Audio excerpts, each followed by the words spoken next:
Good morning बच्चों। आज class 9 के लिए सेकेंड लेक्चर रिकॉर्ड कर रहे हैं। ठीक है, पहला लेक्चर मैंने रिकॉर्ड किया था। पहले लेक्चर में आपका बहुत अच्छा रिस्पॉन्स आया। कुछ लोगों ने होमवर्क सॉल्व करके भी दिखाया, कुछ लोगों ने होमवर्क सॉल्व नहीं किया। देखो, तुम होमवर्क सॉल्व नहीं करोगे ना तो चैप्टर नहीं सीख पाओगे। जितना तुमको समझ में आना है उतना नहीं समझ में आएगा तो तुम जो होमवर्क दिया गया है वो नहीं सॉल्व करोगे। आज भी कुछ पढ़ाऊंगा और एंड में आपको क्या करूंगा, मैं कुछ क्वेश्चन दे दूंगा, आपको सॉल्व करना है। क्वेश्चन सॉल्व करके आपको वो आंसर सेंड करना है। आप या तो ग्रुप में सेंड कर सकते हो या आप मेरे को पर्सनली भी भेज सकते हो। ये नीचे जो YouTube में जो वीडियो होता है उसके नीचे कमेंट सेक्शन में भी आप अपना आंसर्स बता सकते हो। ठीक है, अच्छा चलो स्टार्ट करते हैं। अब हमने इससे पहले वाले लेक्चर में ठीक है, जो पिछले हफ्ता हुआ था उसमें हमने क्या क्या पढ़ लिया था। देखो, बेसिकली हम न्यूटन लॉज ऑफ मोशन ही पढ़ने वाले हैं। ठीक है, लेकिन कुछ बेसिक डेफिनेशंस अपने को पिक करने पड़ेंगे। क्यों? क्योंकि अगर ये बेसिक डेफिनेशंस नहीं आएंगे ना तो आप फोर्स को अच्छे से डिफाइन नहीं कर पाओगे। तो अभी तक हमने जो डेफिनेशन आपको बताया है, तो हमने क्या बताया था, मोशन क्या होता है, डिस्टेंस डिस्प्लेसमेंट क्या होता है, स्पीड वेलोसिटी क्या होती है, इतना कुछ मैंने अभी तक पढ़ा दिया है। अच्छा, आज क्या करेंगे, आज एक और इम्पोर्टेंट टॉपिक के बारे में बात करेंगे। अच्छा, एक और याद क्या रखना है, देखो डिस्टेंस का मतलब है कि जो भी पाथ मूव करते हैं उसका लेंथ, उसी को डिस्टेंस बोल रहे थे। डिस्प्लेसमेंट का मतलब होगा shortest distance from initial point two final point, जो क्या होता है, स्ट्रेट लाइन होता है joining initial point two final point. बात समझ में आ रहा है? Rate of change of distance, जिस रेट से पार्टिकल डिस्टेंस कवर करता है उसको बोलते हैं स्पीड, और जिस रेट से पार्टिकल डिस्प्लेसमेंट कवर करता है उसको बोलते हैं वेलोसिटी। अगर मेरे को वेलोसिटी बताना है तो मैग्नीट्यूड के साथ एक डायरेक्शन भी बनाना पड़ेगा। जैसे अगर मैं बोलूं a car is travelling at 10 metre per second, तो यहाँ पे मैंने डायरेक्शन नहीं बताया, मतलब मैंने क्या बताया है, कार का स्पीड बताया है। ठीक है, लेकिन अगर मैं बोलूंगा car is travelling 10 metre per second along east, इसका ये मतलब है कि मैंने इस बार क्या बताया है, मैंने वेलोसिटी बताया है। बात समझ में आ रहा है? तो स्पीड क्या होता है, वेलोसिटी क्या होता है, इन दोनों में डिफरेंस क्या है, ये आई होप आपको समझ में आ गया है। ठीक है, अच्छा अभी स्पीड में अगर मैं बात करूं ना तो अपन स्पीड को या वेलोसिटी को दो तरह से बताते हैं। अब दो तरह से क्यों बताते हैं बोलो? मान लो तुम ऐसा समझो कि तुम घर से इंस्टीट्यूशन के लिए आए। ठीक है, तुम घर से निकले और घर में जब वो लॉकडाउन नहीं था तो आप क्या करते थे, घर से इंस्टीट्यूशन की तरफ आते थे। अब जब भी आप घर से इंस्टीट्यूशन की तरफ आते थे तो बाय मींस ऑफ, शायद आप कार में आते होंगे, शायद आप ऑटो में आते होंगे, बाइक में आते होंगे, स्कूटी में आते होंगे, साइकिल से आते होंगे एंड सो ऑन, या कुछ लोग वॉक करके भी आते होंगे। अगर ऐसा है तो अगर आप जो वॉक करते हो उनको तो ज्यादा नहीं पता चलेगा, लेकिन अगर आप बाइक या स्कूटी से आ रहे हो या अगर आप ऑटो रिक्शा से आ रहे हो, आप अगर नोटिस करोगे ना तो जो भी ड्राइवर है, ठीक है, अगर तुम खुद ड्राइव नहीं कर रहे तो जो भी ड्राइवर है वो क्या करता है, डिपेंडेंट ऑन द ट्रैफिक, कैसा ट्रैफिक उसको मिला उसके हिसाब से व्हीकल का स्पीड होता है। क्या? जैसे अगर ट्रैफिक बहुत खाली है, मतलब रोड खाली खाली में दिखता है, तो जो भी ड्राइवर है वो अपने गाड़ी को स्पीड से मूव कराता है। अच्छा, और अगर ट्रैफिक थोड़ा ज्यादा है, रश है थोड़ा, अगर रश होने के कारण वो क्या करता है, अब ऐसा तो है नहीं कि भाई मेरी गाड़ी है, मेरी गाड़ी तो 60 किलोमीटर पर आवर की स्पीड से ही चलेगी, कोई बीच में आएगा तो वो अपना समझेगा मैं अपनी गाड़ी को नहीं कम करने वाला, ऐसा तुम नहीं करते ना।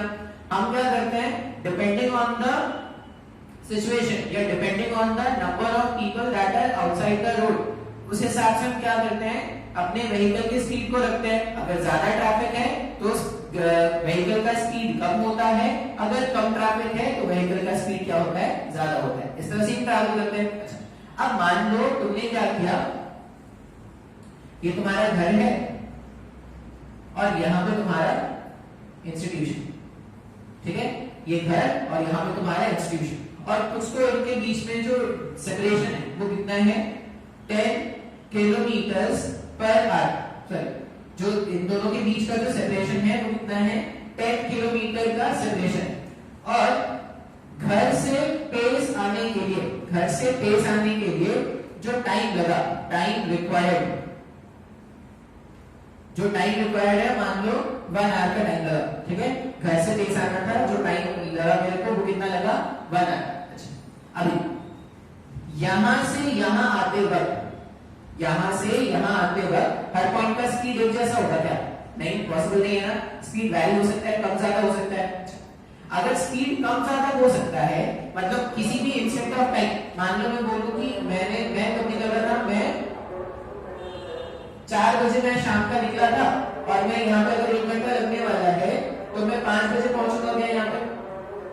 4 बजे यहाँ से निकला और अब मैं क्या करने वाला हूँ? 5 बजे पहुंचने वाला हूँ। बात समझ में आ रहा है क्या? तो अगर मैं बोलूं कि 4 बजे से लेके 5 बजे मैं ट्रैवल किया, तब जाके मैं बेस अपना जो इंस्टीट्यूट है वहां पे आ गया। अच्छा, अब 4 बजे से 5 बजे के बीच में किसी भी इंस्टेंट ऑफ टाइम पर मान लो 4:30 बजे, 4:30 बजे जो स्पीड है वही 5 बजे भी होगा क्या? वही 4 बजे भी होगा क्या? ऐसा होना पॉसिबल है क्या? नहीं, अलग अलग होगा। मतलब अलग अलग इंस्टेंट ऑफ टाइम पर जो पार्टिकल का स्पीड होगा वो अलग अलग हो सकता है क्या? इसका मतलब हम यहाँ पे टर्म डिफाइन करेंगे जिसको हम क्या बोलेंगे? Instantaneous speed.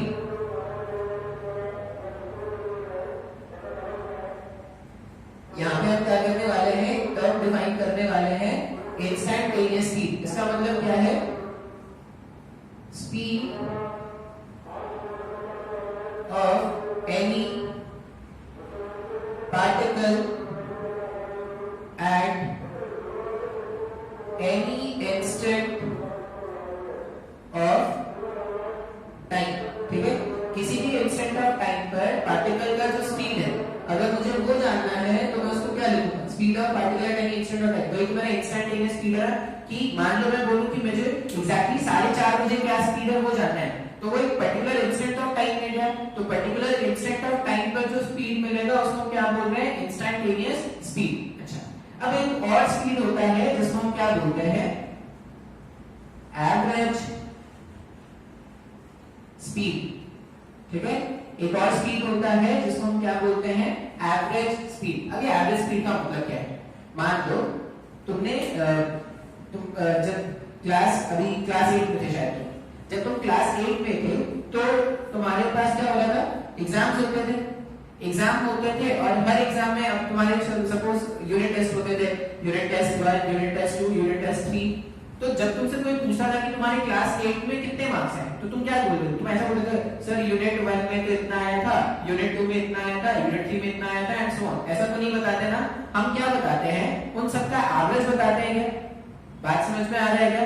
तो जब भी, अब यहां से मैंने क्या बोला, जब मैं घर से इंस्टीट्यूशन की तरफ आ रहा था, हर पॉइंट का स्पीड अलग अलग था। अब मेरे से कोई पूछेगा कि तुम अपने व्हीकल को कितने स्पीड पे ड्राइव कर रहे थे, तो मैं क्या बोलूंगा कि भाई मेरा स्पीड तो 4 बजे जब मैंने स्टार्ट किया तो 40 किलोमीटर था पर आवर। फिर मैंने 4:30 में मेरा स्पीड ये हो गया, फिर 4:31 में इतना हो गया, 4:35 में इतना हो गया, सो इतना बताते रहो वो पागल हो जाएगा इंसान सुनने वाला। तो हम क्या करते हैं? उसको छोटा बनाने के लिए, उस डेटा को छोटा बनाने के लिए उन सारे वैल्यूज का एवरेज निकाल लेते हैं। तो जब भी पार्टिकल एक पॉइंट से दूसरा पॉइंट जा रहा है तो वहां पे एवरेज निकालने का मतलब क्या है? कि पूरे इंटरवल ऑफ टाइम पे आपने स्पीड का या वेलोसिटी का एवरेज फाइंड कर दिया है। बात समझ में आ रहा है क्या? अब ये एवरेज वेलोसिटी कैसे डिफाइन करते हैं? जब भी आपको एवरेज वेलोसिटी डिफाइन करना है तो एवरेज वेलोसिटी इक्वल्स टू क्या होगा? Total distance covered, total distance covered by total time taken। बात समझ में आ रहा है क्या? एवरेज स्पीड जब भी कोई पूछे तो आप क्या करना? जितना भी डिस्टेंस आपने ट्रैवल किया है उसको टोटल टाइम से डिवाइड कर देना। टोटल डिस्टेंस को टोटल टाइम से डिवाइड कर दोगे, जो भी वैल्यू आएगा वो क्या होगा? Average speed. तो यहाँ पे देखो, यहाँ पे मेरा टोटल डिस्टेंस कितना था? 10 किलोमीटर मैंने टोटल डिस्टेंस ट्रैवल किया था। कितना टाइम लगा? 1 आवर का टाइम लगा गया। तो इस क्वेश्चन में एवरेज स्पीड कितना होगा? इस पर्टिकुलर क्वेश्चन में एवरेज स्पीड मेरे पास 10 किलोमीटर पर आवर का है क्या? बात समझ में आ रहा है? तो इंस्टैंटेनियस स्पीड और एवरेज स्पीड दोनों का डिफरेंस आपको समझना है।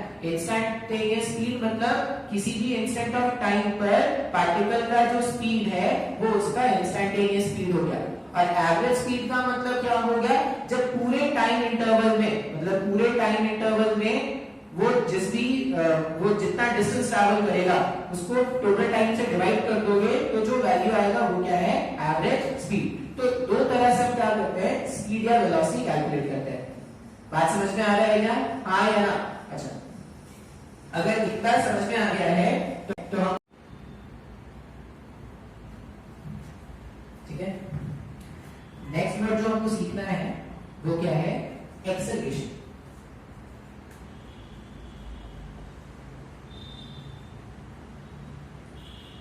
नेक्स्ट वर्ड हम जो सीखने वाले हैं वो क्या है, एक्सेलरेशन। अब एक्सेलरेशन का मतलब क्या है, पहले उसका डेफिनेशन देख लेते हैं। डेफिनेशन क्या होता है इसका,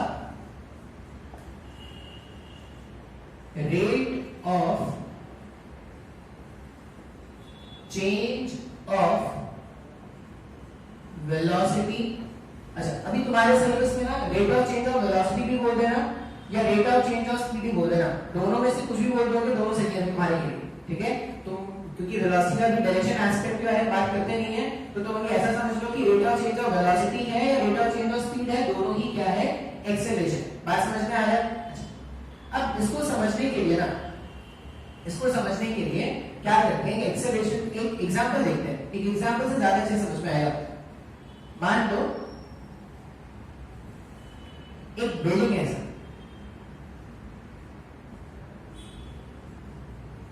ठीक है, एक ऐसा बिल्डिंग है।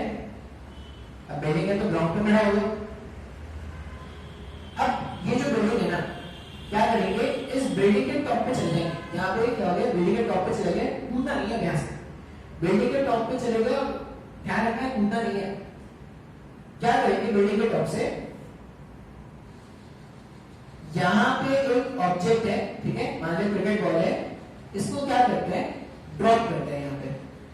बात समझ में आ रहा है? अपन क्या हो गए, बिल्डिंग के टॉप पे चले गए और बिल्डिंग के टॉप पे ऐसे ऑब्जेक्ट को ले जाके ऐसे ड्रॉप करने वाले हैं। अब ड्रॉप करने वाले इसका मतलब क्या है, जब भी लिखा है, जब भी ऐसा बोला जाए ड्रॉप कर रहे हैं, इसका मतलब ये समझ जाना इसका इनिशियल वेलोसिटी 0 है। अच्छा, अब यहाँ पे कुछ टर्म्स जो हम यूज करेंगे, जब भी मैं लिखूं u, मतलब समझ जाना वो क्या है, इनिशियल वेलोसिटी। जब भी मैं लिखूं u तो समझ जाना वो क्या है, इनिशियल वेलोसिटी। अगर लिखा जाए v, समझ जाना वो क्या है, फाइनल वेलोसिटी, ठीक है। और a स्टैंड्स फॉर एक्सेलरेशन। बात समझ में आ रहा है? तो अगर मैंने बोला कि मैंने पार्टिकल को ऐसे टॉप से ले जाके ऐसे ड्रॉप कर दिया, अब ऐसे ड्रॉप कर दिया, इसका मतलब क्या है, उसका जो इनिशियल स्पीड है, उसका जो इनिशियल स्पीड है वो 0 हो गया है। अगर उसका इनिशियल स्पीड 0 है तो अब इसके बाद क्या होगा, अब तुम अगर देखोगे इसका इनिशियल स्पीड 0 है, मतलब जब तुमने इसको ऐसे ड्रॉप किया तो वो 0 है। अब किसी भी पार्टिकल का स्पीड अगर 0 होता है तो वो रुका रहता है, हाँ या ना? देखो टेबल पे एक बुक रखा है, उसका स्पीड कितना है, 0, वो रुका हुआ है। ये रुका हुआ रहता है क्या, ऐसे जब ऐसे जाके उसको रिलीज कर देता है तो वो रुका रहता है क्या हवा पे? नहीं, वो तो नीचे गिरता है। क्यों नीचे गिर रहा है?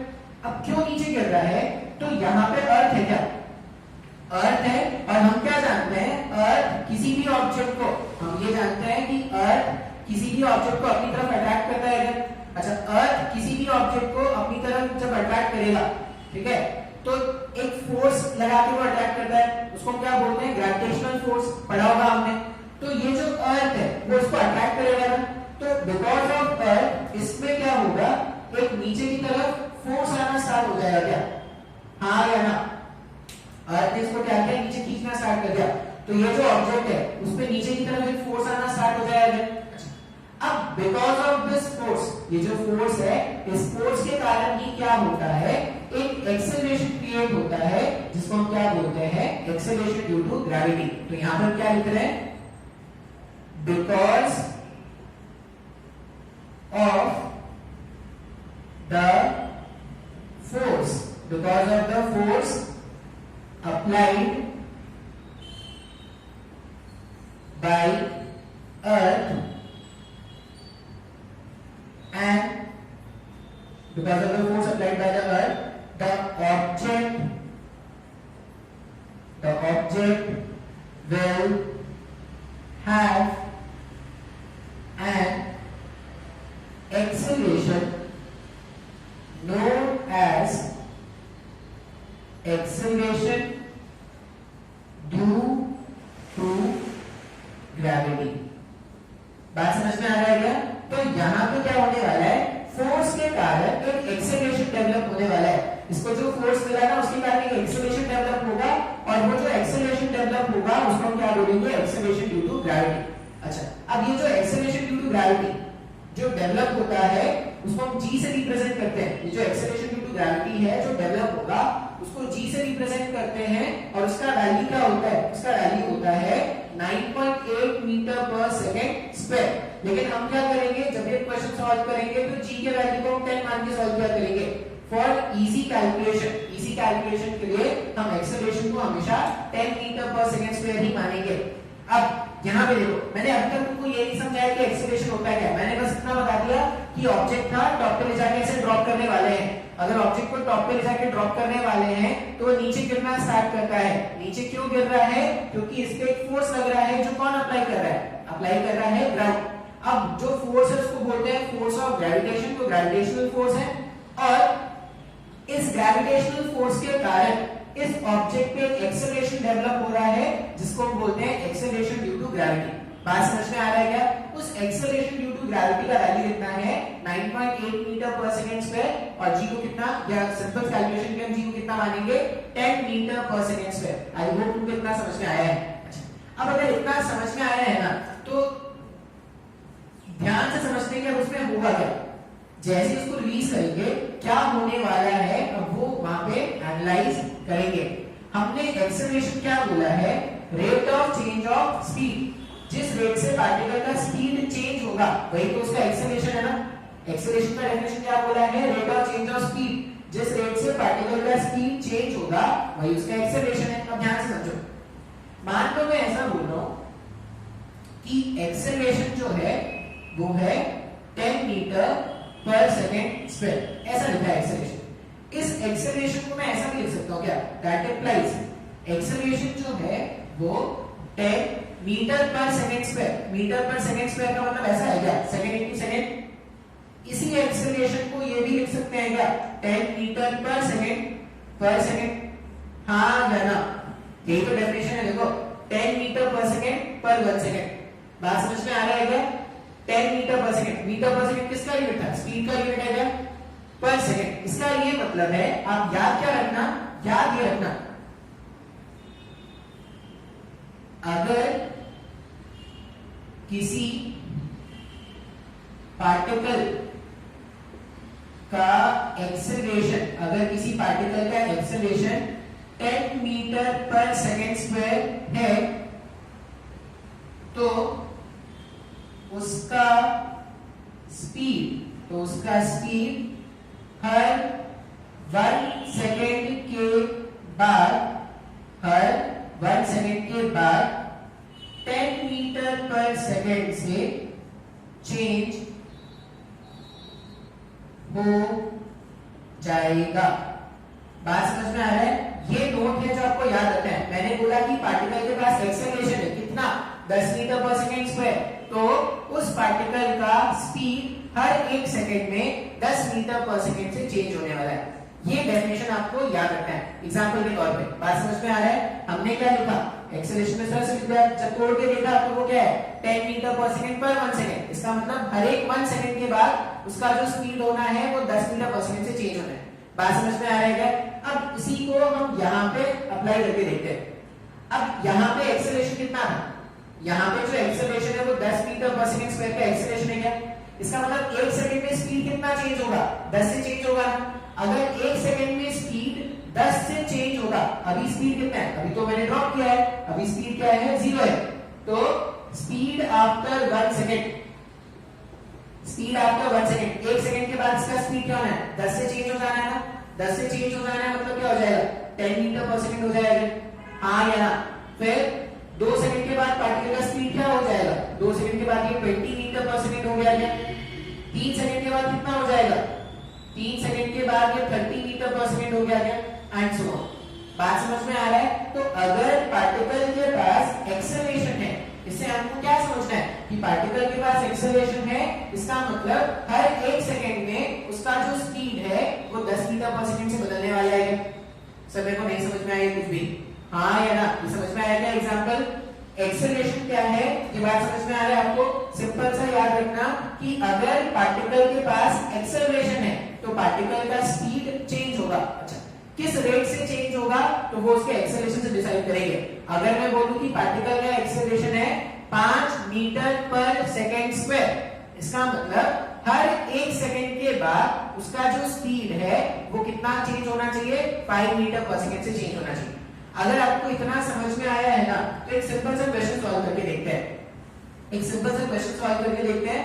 अगर ये क्वेश्चन तुमने सॉल्व कर लिया खुद से, इसका मतलब आपको एक्सेलरेशन का डेफिनेशन समझ में आया है। और अगर नहीं सॉल्व कर पाए तो लेक्चर को दोबारा देखो जब तक आपको समझ में नहीं आए। मैं क्वेश्चन लिखूंगा, क्वेश्चन लिख के जैसे ही मैं खत्म करूंगा आप स्क्रीन को पॉज करना और क्वेश्चन को सॉल्व करने की कोशिश करना, ठीक है? जब तक क्वेश्चन खुद से नहीं बनेंगे तब तक हमें समझ में नहीं आया है। क्वेश्चन देखो कैसा है। मान लो मैंने बोला एक पार्टिकल है, ठीक है, u इक्वल्स टू 0 सेकंड पे, जब t इक्वल्स टू 0 सेकंड था, 0 सेकंड पे इसका स्पीड है 10 metre per second, 10 metre per second का स्पीड, ठीक है? u 0 सेकंड पे कितना है? 10 मीटर पर सेकंड। मतलब जब मैंने इसको स्टार्ट किया तो ये 10 मीटर पर सेकंड की स्पीड से क्या कर रहा है? आगे चल रहा है। स्पीड ऐसा है। इस पार्टिकल पे ना मैंने एक फोर्स अप्लाई किया, बात समझ में आ रहा है? इस पार्टिकल पे मैंने एक फोर्स अप्लाई किया जिसके कारण इस पार्टिकल को एक एक्सेलरेशन मिल रहा है, मान लो 2 मीटर पर सेकंड स्क्वायर का। बात समझ में आ रहा है क्या? पार्टिकल का इनिशियल स्पीड कितना था? 10 मीटर पर सेकंड का पार्टिकल इनिशियल स्पीड था। मैंने क्या किया? पार्टिकल पे एक फोर्स लगाया है जिसके कारण पार्टिकल को एक एक्सेलरेशन मिल रहा है 2 मीटर पर सेकंड स्क्वायर। अब क्वेश्चन में आपसे पूछा गया है, क्वेश्चन में क्या पूछा गया है? Find the speed of the particle after 5 second. 5 second के बाद पार्टिकल का स्पीड क्या होगा ये मुझसे पूछा गया है। बात समझ में आ रहा है क्या? अब चलो सॉल्व करके देखते हैं। यहाँ पे अगर आप ध्यान से देखोगे तो जब फोर्स लगाया था उससे पहले इसका स्पीड कितना है? 10 मीटर पर सेकंड का है। इसका मतलब 0 सेकंड पे इसका इनिशियल स्पीड था 10 मीटर पर सेकंड, तो अब 10 से इंक्रीज होना स्टार्ट होगा। इससे पहले वाले क्वेश्चन में उसको वहां पे ड्रॉप किया था, मतलब उसका इनिशियल वेलोसिटी 0 था। लेकिन इस वाले क्वेश्चन में इनिशियल मतलब t = 0 सेकंड में पहले ही कुछ वेलोसिटी है, कितना है? तो 10 मीटर पर सेकंड। मतलब अब जो इसका वेलोसिटी है वो 10 से चेंज होना स्टार्ट होगा। अब अगर इसका वेलोसिटी 10 मीटर पर सेकंड है और एक्सेलरेशन का rate 2 metre per second square का है, इसका मतलब हर 1 सेकंड के बाद इसका स्पीड 2 मीटर पर सेकंड से इंक्रीज होना है। बात समझ में आ रहा है? तो अगर मैं ऐसा बोलूं ना कि मुझे पार्टिकल का स्पीड 1 सेकंड के बाद जानना था तो 1 सेकंड के बाद कितना हो जाएगा? 10 + 2 हो जाएगा। अगर मैं बोलूं मेरे को पार्टिकल का स्पीड 2 सेकंड के बाद जानना है तो कितना हो जाएगा? 12 + 2 हो जाएगा। उसी तरह अगर मैं बोलूं मुझे 3 सेकंड पे जानना है तो कितना हो जाएगा? 14 + 2 हो जाएगा। 4 सेकंड पे कितना हो जाता? 4 सेकंड पे हो जाएगा 16 + 2 हो जाएगा। उसी तरह 5 सेकंड पे कितना हो जाएगा? 5 सेकंड पे इसका आंसर हो जाता 18 + 2। मतलब 5 सेकंड के बाद ये जो पार्टिकल है उसका स्पीड कितना मिलेगा हमको? 20 मीटर पर सेकंड का स्पीड मिलेगा। बात समझ में आया है? अगर आपको डेफिनेशन अच्छे से समझ में आया होगा तो ये प्रॉब्लम भी आपने खुद से सॉल्व कर लिया होगा। जिनका भी सही आंसर आया है बहुत अच्छी बात है। अच्छा, इसको सॉल्व करने का ना हमारे पास एक फॉर्मूला भी है। इसको सॉल्व करने का या फाइंड करने का हमारे पास एक फॉर्मूला भी है। अब फॉर्मूला कहां से आया ये मत सोचना, फॉर्मूला जहां से भी आया होगा हम क्या करेंगे, अभी के लिए फॉर्मूला याद रखेंगे। फॉर्मूला क्या यूज कर सकते हैं हम? फॉर्मूला जो होता है ऐसा होता है v = u + ad। ये फॉर्मूला आपको क्या करना है? यूज करना है। v = u + ad, जहां पर v क्या है? v है इनिशियल वेलोसिटी, v है फाइनल वेलोसिटी, u क्या है? u है इनिशियल वेलोसिटी, t क्या है? t है टाइम और a क्या है? a stands for acceleration. तो यहाँ पे v जो था वो क्या है? फाइनल वेलोसिटी है। ये तो हमने पहले ही बताया था ना, v क्या है? Final velocity. u क्या है? u है इनिशियल वेलोसिटी, a क्या है? a है एक्सेलरेशन और t क्या है? t है time. t T stands for time. बात समझ में आ रहा है क्या? अब ध्यान से अगर देखोगे ना इस क्वेश्चन में, अगर मैं ये फॉर्मूला यूज करना चाहता हूं v equals to u plus ab, question में u पता है क्या? इनिशियल वेलोसिटी पता है ना? इनिशियल वेलोसिटी कितना है? 10 मीटर पर सेकंड। तो u के प्लेस में रख दो 10। एक्सेलरेशन पता है क्या? एक्सेलरेशन भी पता है। एक्सेलरेशन कितना है? 2। कितने टाइम के बाद वेलोसिटी कैलकुलेट करना है? 5 सेकंड के बाद कैलकुलेट करना है ना? तो यहाँ पे टाइम के प्लेस में क्या पुट कर देना? 5। मान लो इसी क्वेश्चन बोलता है कि 5 सेकंड नहीं, तुमको 3 सेकंड के बाद फाइंड करना है, तो यहाँ पे टाइम के प्लेस में क्या पुट कर देते? 3। बात समझ में आ गया क्या? इस पूरे को सॉल्व कर लोगे तो जो भी आएगा वही आंसर है क्या? देखो यहाँ से भी 20 मीटर पर सेकंड आ रहा है।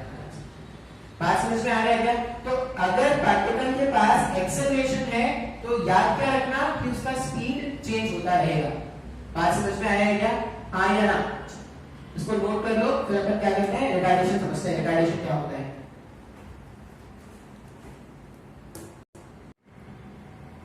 ठीक है, नेक्स्ट वर्ड क्या सीखने वाला है? रिटार्डेशन। अब रिटार्डेशन क्या है वो समझते हैं। ग्राउंड है और ग्राउंड में ऑब्जेक्ट ऐसे रखा हुआ है, ठीक है? मान लो ग्राउंड था, ग्राउंड में ऑब्जेक्ट ऐसे रखा हुआ है। अब अगर ग्राउंड में ऑब्जेक्ट ऐसे रखा है, ये खुद ब खुद ऊपर चढ़ सकता है क्या? ग्राउंड का ऑब्जेक्ट रखा हुआ है तो खुद ब खुद ऐसे ऊपर चढ़ सकता है क्या? नहीं, ऐसा खुद से तो नहीं चढ़ सकता ना। अपने आप चढ़ पाएगा क्या कभी? अगर किसी के घर में अपने से चढ़ रहा है तो वो भूत वाला घर है, वहां से भागेंगे, वहां पे नहीं रहेंगे, खुद से तो नहीं चढ़ सकता। लेकिन मैं चाहता हूं कि ऊपर जाए। अब अगर वो ऊपर जाए तो उसके लिए क्या करना पड़ता है? उसको ऐसे ऊपर फेंकना पड़ता है क्या? अब ऐसे हाथ में बॉल को लेकर ऐसे फेंकना पड़ता है। जब भी आप ऑब्जेक्ट को ऊपर फेंकते हो तो एक्चुअली आप क्या प्रोवाइड करते हो? आप उसको कुछ इनिशियल वेलोसिटी दोगे क्या ऊपर की साइड में? हाँ या ना? अगर तुम इसको इनिशियल वेलोसिटी नहीं दोगे, अगर इसको इनिशियल वेलोसिटी नहीं मिला तो ऊपर जा पाएगा क्या? नहीं। और अगर इसको ऊपर भेजना था मतलब मुझे क्या करना है? एक स्पीड ऊपर के डायरेक्शन में देना पड़ेगा। बात समझ में आ रहा है?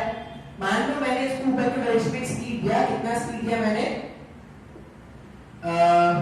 30 ले लेते हैं। 30 मीटर पर सेकंड का मैंने इसको क्या कर दिया है? ऊपर के डायरेक्शन में ऐसे स्पीड दे दिया। बात समझ में आ रहा है? अच्छा, अभी यहां पे ध्यान से अगर देखोगे, जब तुमने पार्टिकल को स्पीड ऐसे ऊपर किया ऐसे, तो पार्टिकल की चलने की टेंडेंसी ऊपर है क्या? पार्टिकल ऊपर की तरफ जा रहा है ना? हाँ या ना? तो जब तुमने पार्टिकल को ऊपर फेंका तो चलने की टेंडेंसी, चलने गिना है, ठीक है? चलने की टेंडेंसी, चलने की टेंडेंसी, चलने की टेंडेंसी ऊपर है और इस पे जो फोर्स लग रहा है, फोर्स नीचे लग रहा है। फोर्स नीचे क्यों है? क्योंकि अर्थ फोर्स कहां अप्लाई कर रहा है? अर्थ ही अप्लाई कर रहा है ना। अर्थ किसी भी ऑब्जेक्ट को हमेशा अपनी तरफ नीचे खींचता है क्या? अगर अर्थ हमेशा उसको नीचे खींच रहा है मतलब इस पे जो फोर्स लगेगा वो हमेशा नीचे डाउनवर्ड डायरेक्शन में है क्या? फोर्स नीचे है, चलने की टेंडेंसी ऊपर है। बात समझ में आ रहा है? अच्छा, इससे पहले वाले केस में हमने जो देखा था, हमने क्या किया था? ऐसा था ना, बिल्डिंग का ऑब्जेक्ट को यहाँ पे ड्रॉप किया था। अभी चलने की टेंडेंसी, चलने की टेंडेंसी, चलने की टेंडेंसी भी नीचे है और फोर्स भी नीचे रहेगा। अगर चलने की टेंडेंसी और फोर्स दोनों एक डायरेक्शन होते हैं, ये याद रखना है ये बात। अगर चलने की टेंडेंसी और फोर्स दोनों एक डायरेक्शन में होते हैं तो ऑब्जेक्ट का एक्सेलरेशन होता है, ऑब्जेक्ट के पास एक्सेलरेशन होता है। अगर ऑब्जेक्ट के पास एक्सेलरेशन है तो टाइम के साथ ऑब्जेक्ट के स्पीड का मैग्नीट्यूड बढ़ेगा। आपको याद कर रखना है, ये आपको जो मैं बोल रहा हूं नोट करके लिखना है। ये डायग्राम और नोट बना के क्या लिखोगे? नोट लिखना, अगर चलने की टेंडेंसी और फोर्स का डायरेक्शन एक जैसा है, चलने की टेंडेंसी और फोर्स का डायरेक्शन एक जैसा है, इसका मतलब ऑब्जेक्ट के पास एक्सेलरेशन है। अगर ऑब्जेक्ट के पास एक्सेलरेशन है तो पार्टिकल का स्पीड, पार्टिकल के स्पीड का मैग्नीट्यूड इंक्रीज होगा। ये नोट बना के तुमको लिखना है अपने कॉपी में। बात समझ में आया है? अगर एक्सेलरेशन है तो पार्टिकल के स्पीड का मैग्नीट्यूड क्या होगा? इंक्रीज होगा। जैसे इस केस में देखो, चलने की टेंडेंसी और फोर्स दोनों एक डायरेक्शन में था, यहां से जब यहां आ रहे तो स्पीड बढ़ रहा था उसका, हाँ या ना? अच्छा, इस केस में देखो, चलने की टेंडेंसी है ऊपर, फोर्स है नीचे, दोनों ऑपोजिट डायरेक्शन में है क्या? जब भी चलने की टेंडेंसी होते हैं तो वहां पर ऑब्जेक्ट का रिटार्डेशन होता है। याद क्या रखेंगे, जब भी चलने की टेंडेंसी, जब भी चलने की टेंडेंसी और फोर्स का डायरेक्शन ऑपोजिट है, जब भी चलने की टेंडेंसी और फोर्स का डायरेक्शन ऑपोजिट है तो ऑब्जेक्ट का रिटार्डेशन होता है, ऑब्जेक्ट का रिटार्डेशन होता है और ऑब्जेक्ट का स्पीड, ऑब्जेक्ट का स्पीड का मैग्नीट्यूड, ऑब्जेक्ट के स्पीड का मैग्नीट्यूड कम होता जाता है। ये तुमको याद रखना है। कब रिटार्डेशन है, रिटार्डेशन अगर है तो क्या होगा ये तुमको याद रखना है। बात समझ में आ रहा है? जैसे इस केस में चलने की टेंडेंसी और फोर्स दोनों अलग अलग डायरेक्शन में है, अगर दोनों अलग अलग डायरेक्शन में है तो यहाँ पे क्या होगा, रिटार्डेशन होगा। अच्छा, रिटार्डेशन में क्या होगा, पार्टिकल के स्पीड का मैग्नीट्यूड, पार्टिकल के स्पीड का मैग्नीट्यूड जो होगा वो कम होता जाएगा। अच्छा, इसको तुमको लिख लेना है, ठीक है? जब मैंने लिखा होगा तो स्क्रीन पॉज करके लिख लेना। अच्छा, अभी यहाँ पे देखो होगा क्या, इसको एनालाइज करते हैं। ग्राउंड नीचे है, अच्छा ग्राउंड नीचे है, उसने जो फोर्स अप्लाई किया था उसके कारण जो रिटार्डेशन है इस बार वो कितना है, रिटार्डेशन तो अभी 10 मीटर पर सेकंड स्क्वायर कर लेना। एक्सीलरेशन ड्यू टू ग्रेविटी का वैल्यू और डायरेक्शन कभी चेंज नहीं होता, वो हमेशा नीचे की तरफ ही दिखाएंगे। तो अगर मैं बोल रहा हूं कि एक्सीलरेशन जो है वो अभी भी 10 मीटर पर सेकंड स्क्वायर, ये रिटार्डेशन का केस है क्या, चलने का डायरेक्शन ऑफ फोर्स अलग अलग है। अगर 10 मीटर पर सेकंड स्क्वायर का रिटार्डेशन है, इसका मतलब हर एक 1 सेकंड के बाद इस पार्टिकल का स्पीड 10 मीटर पर सेकंड से कम होता जाना है। अगर 10 मीटर पर सेकंड से कम होता जाना है, इसका मतलब 1 सेकंड के बाद अगर आपने इसका स्पीड देखा होगा तो 1 सेकंड के बाद इसका स्पीड 10 से कम कर दो कितना हो जाएगा, 20 हो जाएगा। 2 सेकंड के बाद अगर आपने इसका स्पीड देखा होगा तो कितना हो जाएगा, 10 हो जाता है। और 3 सेकंड के बाद अगर आपने इसका स्पीड देखा होगा तो वो 0 हो जाता है। क्या समय पर नहीं समझ में आ रहा है? रिटार्डेशन, रिटार्डेशन समझ में आ रहा है क्या? चलने की टेंडेंसी और फोर्स अगर अलग अलग है मतलब रिटार्डेशन है। अगर रिटार्डेशन होगा तो पार्टिकल का स्पीड कम होता जा रहा है, 30 20 10 0, किस रेट से कम हो रहा है, 10 से कम हो रहा है। बात समझ में आ रहा है? अच्छा, जैसे ही इस वाले पॉइंट पे पहुंच गए, अब जब इसका स्पीड 0 हो गया है, पार्टिकल वहीं पर रुका रहता है क्या, ऑब्जेक्ट होता है वहीं पर रुका हुआ है आसमान में, ऐसा रुका होता है क्या, नहीं, वो नीचे आता है, हाँ या ना। अच्छा, अब जब वो नीचे आया, जैसे मान लो ऐसे गया था, अभी घूम के ऐसे नीचे आया, अच्छा ये सब एक पार्ट में गया, लेकिन मैं इसको अलग इसलिए दिखा रहा हूं कि आपको समझ में आए। जब ये नीचे आ रहा है तो देखो नीचे आते वक्त, नीचे आते टाइम जब वो नीचे आ रहा है तो चलने की टेंडेंसी, चलने की टेंडेंसी और फोर्स एक ही डायरेक्शन में है क्या? अगर चलने की टेंडेंसी और फोर्स एक ही डायरेक्शन में है तो इस टाइम पे क्या होने वाला है, इस टाइम पर एक्सीलरेशन होगा ना। एक्सीलरेशन होगा मतलब पार्टिकल का स्पीड अब इंक्रीज करेगा, तो जब पार्टिकल का स्पीड इंक्रीज करेगा तो इसका स्पीड 4 सेकंड पे इसका स्पीड कितना हो जाएगा, तो यहाँ पे 0 था, अब नीचे आ रहे हैं, चलने की टेंडेंसी और फोर्स दोनों एक तरफ है तो स्पीड 10 मीटर पर सेकंड से इंक्रीज होगा। 4 सेकंड बाद इसका स्पीड कितना हो गया, 10 मीटर पर सेकंड हो गया। 4 पे कितना हो गया, 5 में कितना हो गया, 5 में हो गया 20 एंड सो ऑन, ठीक है। 6 सेकंड में वापस से 60 हो जाएगा और फिर जमीन को हिट कर जाएगा। बात समझ में आया क्या? तो इस तरह से हम क्या करेंगे, सिंपलीफाई करेंगे। अगर आपको एक्सीलरेशन और रिटार्डेशन समझ में आया है तो आपके लिए कोई मुश्किल नहीं होगा। ये एग्जांपल हाँ या ना। और अगर ये एग्जांपल समझ में आया है, अगर मेरे को एक्सीलरेशन क्या है ये समझ में आ गया, रिटार्डेशन क्या है ये समझ में आ गया, तो अब मैं क्या करूंगा, अब यहाँ पर हम क्या करते हैं, तो क्वेश्चंस आपको देंगे, वो क्वेश्चंस आपको सॉल्व करके आंसर बताने होंगे। अब जो मैं क्वेश्चन सॉल्व दूंगा ना उसको v = u + at से मल्टीप्लाई करना। v equals to u plus 80 से ट्राई करोगे तो शायद कुछ आंसर्स गलत आ जाएंगे। v equals to u plus 80 से मत ट्राई करना, तुम क्या करना, उसको बेसिक से एनालाइज करना। बात समझ में आ रहा है? जो मैं क्वेश्चन दूंगा यहाँ पे उसको v equals to u plus 80 से मत सॉल्व करना। अगर v equals to u plus 80 solve करना स्टार्ट करोगे आंसर गलत आएगा। क्यों गलत आएगा वो आपको काइनेमेटिक्स से पढ़ाऊंगा तब समझ में आ जाएगा। क्वेश्चन नंबर 1 है पार्टिकल का 50 मीटर पर सेकंड से ऊपर मिल गया है, ठीक है। v equals to u plus 80 नहीं यूज करना है, यूज करोगे आंसर गलत आएगा। बार बार बोल रहा हूं 50 मीटर पर सेकंड से हमने भेजा उसको। अच्छा अभी आपसे पूछा गया है find the speed of the particle, find the speed of the particle after, ठीक है, आफ्टर क्वेश्चन का सब पार्ट है 3 second, 5 second, 7 second and 14 second, ठीक है। ये क्वेश्चन पर मैंने इसके कितने पार्ट है? 4 पार्ट है। 4 पार्ट है तो 4 आंसर्स आएंगे। क्वेश्चन नंबर 2 कैसा है? क्वेश्चन नंबर 2 है पार्टिकल है मान लो, ठीक है, मास की जरूरत अगर होगी तो मान लेना 1 kg है। इसका इनिशियल वेलोसिटी है इस तरफ ऐसे, इसका इनिशियल वेलोसिटी कितना है? 10 मीटर पर सेकंड का है, मतलब t इक्वल्स टू 0 सेकंड पर, t इक्वल्स टू 0 सेकंड तो उसका इनिशियल वेलोसिटी कितना है? 10 मीटर पर सेकंड का है। और इसको जो एक्सेलरेशन मिल रहा है वो मिल रहा है 2 मीटर पर सेकंड स्क्वायर का इस डायरेक्शन। बात समझ में आ रहा है? चलने की टेंडेंसी इधर है, फोर्स इधर है, जिधर फोर्स होता है उधर ही एक्सेलरेशन होता है। एक्सेलरेशन इधर है और इसका इनिशियल स्पीड कितना है? 10 मीटर पर सेकंड का। फिर से क्वेश्चन में क्या पूछा गया है? Question 2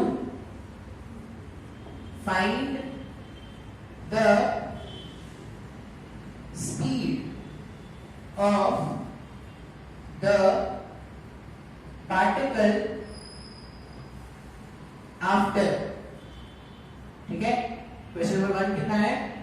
after 3 second. Question number 2 है 7 सेकेंड। क्वेश्चन नंबर 3 है 10 सेकेंड और क्वेश्चन नंबर 4 है 14 सेकेंड, ठीक है। तो 4 क्वेश्चन इसमें, 4 क्वेश्चन इसमें, ये आपको सॉल्व करना है। अगर आपको एक्सेलरेशन और रिटार्डेशन समझ में आया हो तो आप इसको आराम से सॉल्व कर लोगे। अब ये जो क्वेश्चन है उसके सॉल्यूशन आप कैसे भेजोगे? आप मुझे व्हाट्सएप कर सकते हो, कमेंट में लिख सकते हो। बात समझ में आ रहा है? फिर से बोल रहा हूं v equals to u plus 80 मत यूज करना, यूज करोगे गलत होगा। शायद कुछ आंसर सही आ जाए, कुछ आंसर गलत हो जाएंगे। क्यों गलत हो जाएंगे? वो काइनेमेटिक्स में सीखेंगे जब उनके डायरेक्शन पे बात करना स्टार्ट करेंगे तब। बात समझ में आ रहा है? तो अभी तक हमने जो भी बेसिक्स चाहिए था ना चैप्टर पढ़ने के लिए वो हमने क्या कर दिया आपको बता दिया। तो ये रिटार्डेशन हो गया, इसको भी क्या कर लेंगे? नोट कर लेंगे, ठीक है।